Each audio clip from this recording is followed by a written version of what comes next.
I like that. I like that.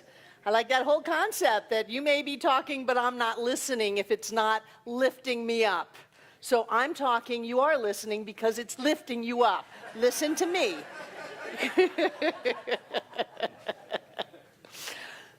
I haven't been here for 2 weeks.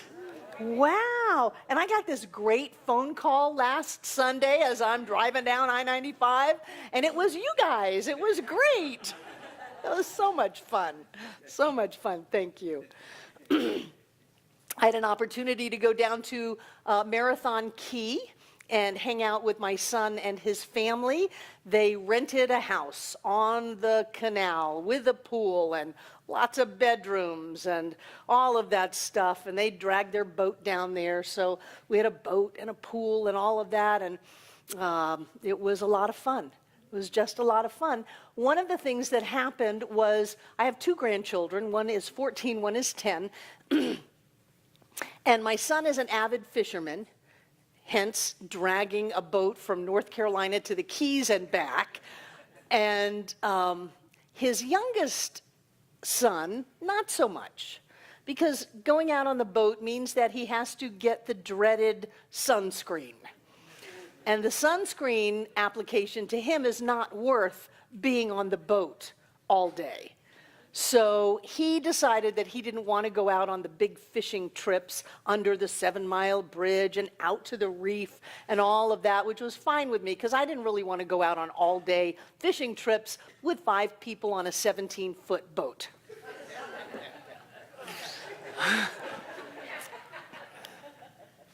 So he and I hung out at the rental house, which was great. The pool was heated. I mean, this was a class act.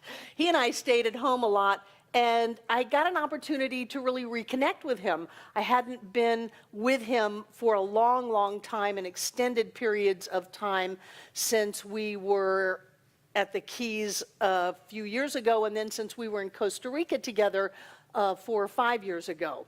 And then he was just too little to go off on things. One thing that I got really clear is that there's a syndrome of 10-year-olds. It's called the blame game. And what I noticed about him was that it didn't matter what was going on, there was always someone or something to blame. It didn't matter whether he hadn't brushed his teeth, it was never his fault. It was always because, well, there was something on television, or, well, you gave me the iPad, what in the world was I supposed to do? I couldn't go brush my teeth. It didn't matter whether it was, have you done your homework? Oh my gosh, none of that. We got there and he's so great. A part of me really does believe he is my first husband reincarnated. Because he immediately negotiated a pass for the entire week, saying, please don't ruin this awesome vacation by bringing homework into it. I swear, this is 10 years old, I swear I will do my homework on the drive back. And so that was an agreement. And anytime anything came up, he reminded his parents that they had made an agreement, that he had a pass all week. So it was fascinating to me how much a person can blame for anything, whether the weather is hot, whether the weather is chilly, whether it's the heater came on, whether the heater didn't come on, whether we had his favorite food or not. There was always someone to blame. I actually heard him say to his father once that, well, if you didn't want me to do that, you shouldn't have gotten me the iPad. So there's blaming. And then because everything is a reflection of me, I'm looking inside of myself, wondering, how much do we all act like 10-year-olds? You know, I can give him some space. He's 10. He's figuring life out. He's maturing as best he can at this young, fragile, blaming age. And how much do we do that? How much do we look at the world as if there is something wrong out there? And one of the great things that I found in this teaching was that it took the focus from out there, where I had no control over it and brought it in here where I have absolute control over it. Whenever I'm blaming, I'm coming from fear, and I'm actually playing a game that keeps me from having to make any changes. As long as I'm blaming somebody else, then I don't have to do anything. I don't have to make any changes. I don't have to make my bed. I don't have to brush my teeth. I don't have to pick up my toys. I don't have to get dressed. I don't have to, these are all 10-year-old things. I don't have to do any of that because I'm very busy blaming. And while I'm blaming with oratory excellence, then there's no action needed on my part. So how do I or we keep the focus away from ourselves so that we don't have to do anything? How do we let fear freeze us in our forward motion? And it comes out by saying, well, it's their fault. It's the government's fault. It's the politicians' fault. It's the military's fault. It's the economy's fault. I just thought I'd make it real for adults. It's my boss's fault. It's my partner's fault. It's my dog's fault. It's everybody's fault but mine. And one of the things that we grow through in this teaching is that there doesn't have to be a fault. Just because something is going on that we don't choose to experience anymore doesn't mean that there needs to be fault applied. We don't have to blame. Sometimes I've seen newscasters come on TV and go, tune in to find out whose fault it is. Who's to blame for this situation that's going on? That if we don't have a blame or a fault, we can't seem to put it in context in our mind. So I wanted to look at this a little bit today and understand that when we are clear about who we are, when we stand spiritually straight and tall and take responsibility for our lives, we get to experience freedom, because we get to change the circumstances in our lives. But until we can look at ourselves honestly, listen to the words coming out of our mouths, hear the thoughts, think about the thoughts that we're thinking, then we continue very often to go round and round and round in this race consciousness of blaming. Breathe, breathe, breathe, breathe. There's not that many people in here. You got to bring the energy up a little bit. So I love my grandson Noah. He's got shoulder-length red hair, and he claims his heritage as a Scotsman. The second biggest Ancestry.com that he has going on is that he is Sicilian. So he is a Sicilian Scotsman. He is one of the most stubborn people, which takes me back to my first husband, one of the most stubborn people I have ever met. But when I've got him alone, and he doesn't have a lot of input, then he calms down. So one day we're down in Marathon, and I said, let's go for a drive. Frankly, I wanted to go to the beach. There's not a lot of beaches in the Keys. It's a lot of rocks. And the Hurricane Maria had come through there, and there was still a lot of damage down in the Keys. But I wanted to go to a beach, and one of the places that John and I used to go was Bahia Honda State Park. I don't know if anybody's been down there, but it is a beautiful sandy beach, very similar to the Bahamas, comes out in a little point and has one little palm tree that sticks out on that point. We used to go down to that one little palm tree and hang out. And so I said, come on, Noah, let's go to the beach. Let's get in the car and go for a drive. So I packed up umbrellas and towels and the dreaded sunscreen and all of that stuff and got him in the car and drove down there, and it was closed because of the hurricane. So I'm already on the other side of 7 Mile Bridge, and I looked around and I said, well, let's go out to Big Pine Key and let's go visit No Name Bridge. So I want to give you a little picture of my grandson Noah with his red hair. And we went out to Big Pine Key and drove back to the back of that onto a place called No Name Key. No Name Key was this beautiful key that was going to be developed, and they built this huge bridge over from Big Pine Key to No Name Key, and then the powers to be said, no, you cannot develop this key. It's some kind of a wildlife sanctuary and all of that, and you can't develop it. And so they've got this giant bridge going out to nowhere. But the giant bridge, for any of you who understand anything I'm saying about the Keys or fishing, goes right over Spanish Channel, which is a major channel through the Keys and a great place to fish without being worried about being run over by cars, because there are no cars on the bridge to No Name Key. That's the bridge over to nothing. The bridge to nothing. There have been national articles written about this bridge. The No Name Bridge to No Name Key. And I said I want to visit this bridge because it's very important to me. It was sometime after Christmas of 1994. John and I used to go down to this bridge every year. We would play at Bahia Honda, we would fish on No Name Bridge, and we would fool around the Keys between Christmas and New Year's of every year. And we went down there that year in 1994, and we were fishing, and all of a sudden, something just came over me. Because I had been in ministry in Miami for 5 years. I'd been a minister at the Miami Church of Religious Science for 5 years, and I did not leave under loving circumstances. I was 32 years old. I had a bit of a chip on my shoulder because, after all, I was the superstar. I came in, the congregation was at 30 members, and I grew it with my husband at the time.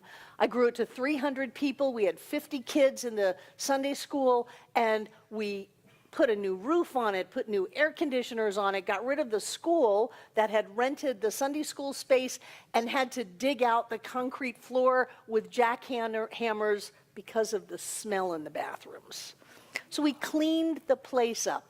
We used to rent that place out to fraternities from University of Miami, which was right down the street, for parties. We were so desperate for money. And I would come over Sunday morning and start picking up glass from the parking lot and clean the place up. And I transformed all of that. I'm Barbara, at that time, Bonacorso.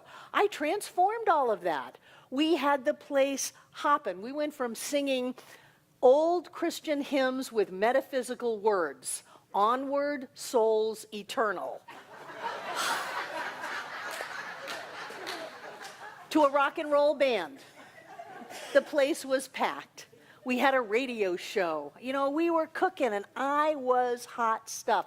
The problem is that my ego had not come along for the ride of the growth of the church at the time. And so I was still in my early 30s.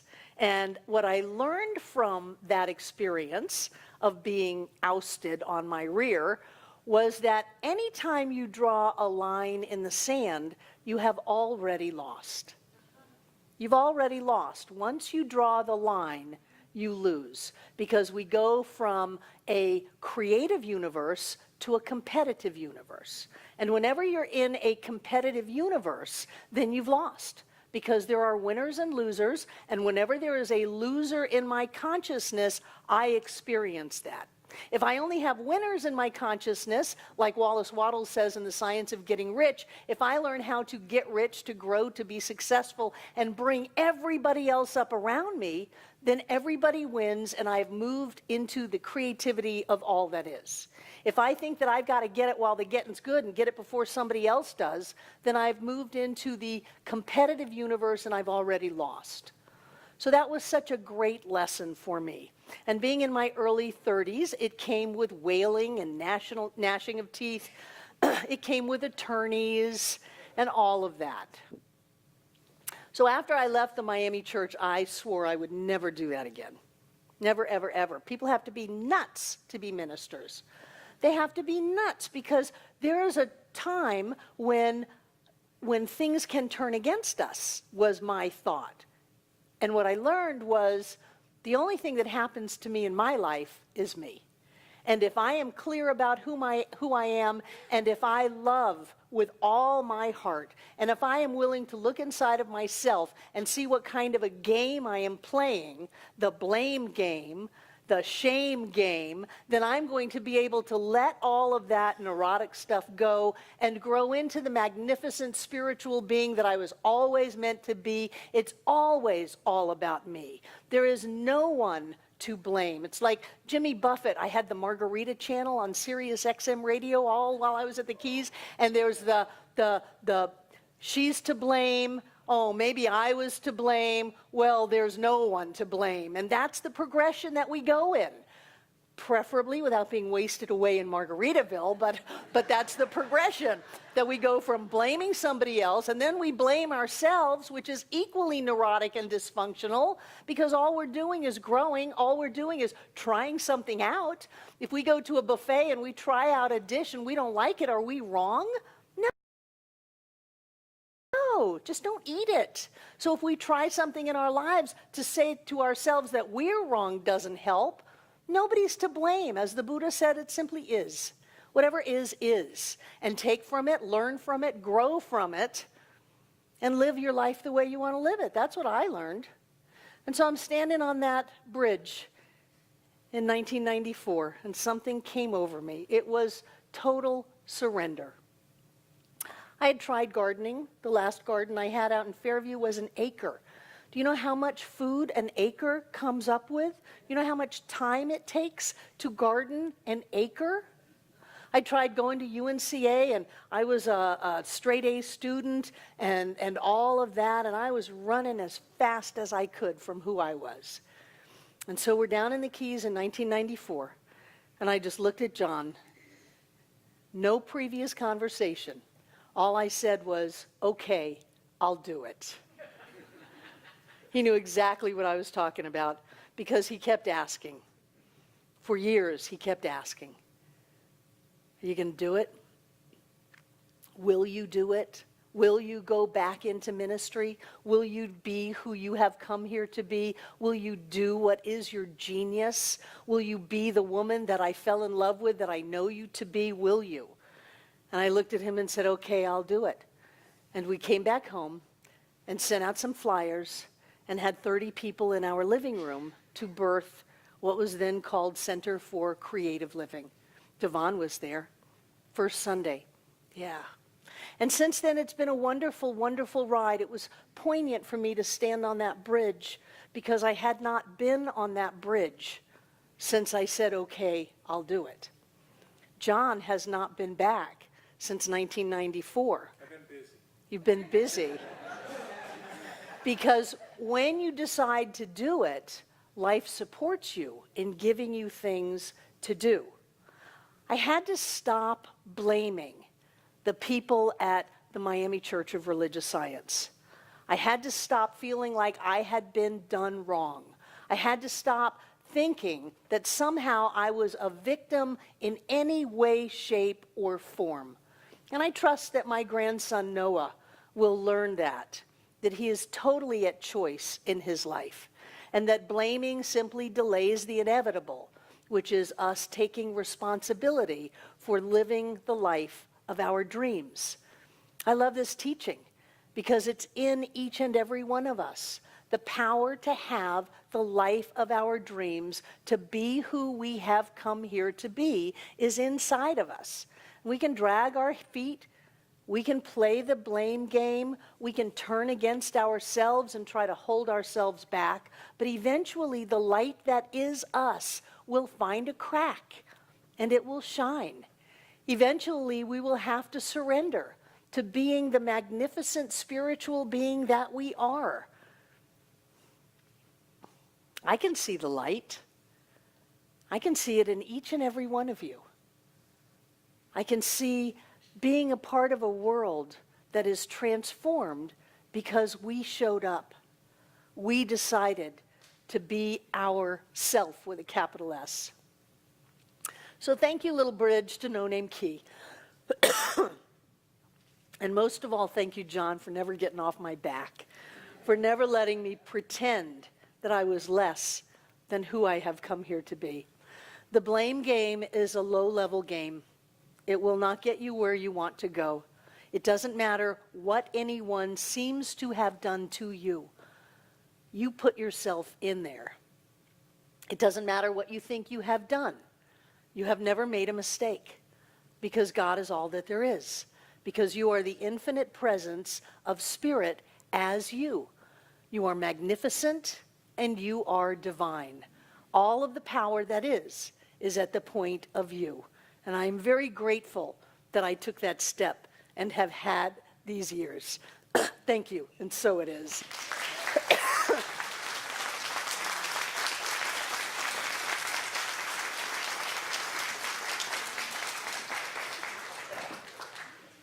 Good memories, good lesson. Thank you. Do we have anybody with us this morning who's here for the first time? If you are, would you just raise your hand for us? We can say, welcome. We're delighted that y'all have found your way here today. Thank you for being with us. Anyone else? We got 2 folks over here. Anyone else? Great. Well, what I know is that there are thousands of people looking at this video. And if you're looking at this video for the very first time on our website or on our YouTube channel, thank you for finding us. We're delighted that you're here. Yeah. So let's have our prosperity acceptors come forward. And I'll grab these gifts and tithes that have come this way. And again, talking to those that are watching us online. You probably have noticed there's a donation button on your screen somewhere. Please do not hesitate to click that button and see what's out there for you to do to support this center, because those in the room here are great supporters of this center. Thank you all for the way you love this center and that you give your money to it so that we can continue doing the important work that we do, so that we can pay our bills and that we can build a great ministry around the world with the thousands of people that join us by the internet. So thank you all for who you are and what you bring. So take what you're going to give. Now, I'm going to hold these that have come to the center late in the week and hold them close to my heart and know the truth. And the truth is, exactly as Barbara was saying, we're the ones in charge. The presence and the power of the one dwells at the point of us. We choose. We choose where to go and what to do and how to use our money. And when we support this center, we are blessed. And the center is blessed, and the world is blessed, and a better place emerges from all of that. So the good that we do can't actually be measured, yet it's there, doing the good things that we choose to do. So with that clarity of knowing and the action of the divine in our giving, I know that we continue to do what is ours to do in wonderful ways. And to seal that within our consciousness, we say these words together aloud.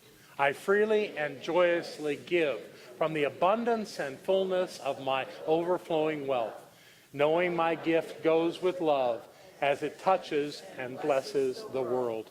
And so it is.